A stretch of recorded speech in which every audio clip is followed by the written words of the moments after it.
Hello, and welcome to the latest RSpace Inventory update. In this update, we've focused on adding new functionality to make creating samples, templates, subsamples, and containers easier than ever. So, let's get started and take a look at some of the new features. The new Create button allows you to create templates, samples, and subsamples with ease. For example, here we have a container. We're going to go ahead and use this new Create button, and you'll see that we can actually create containers or samples within a container. This allows you to create new content, such as subsamples, samples, containers, etc., and place them exactly where you want to place them from the get-go. In addition, you can also create templates from existing samples or vice versa using this functionality.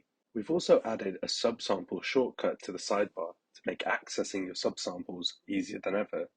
Within the bar on the left, you'll now find a separate entry for subsamples.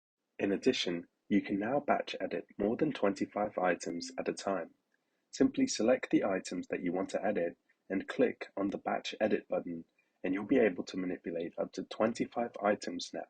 To improve the functionality of grid containers, we've added number of empty locations and grid coordinates as adjustable column options.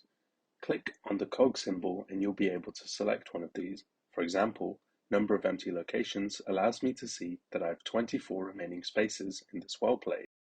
In addition, we've also simplified access to axis label settings for grid containers.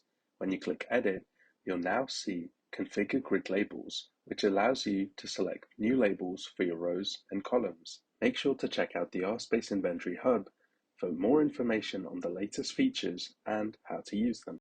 That's all for this video. Thanks for watching.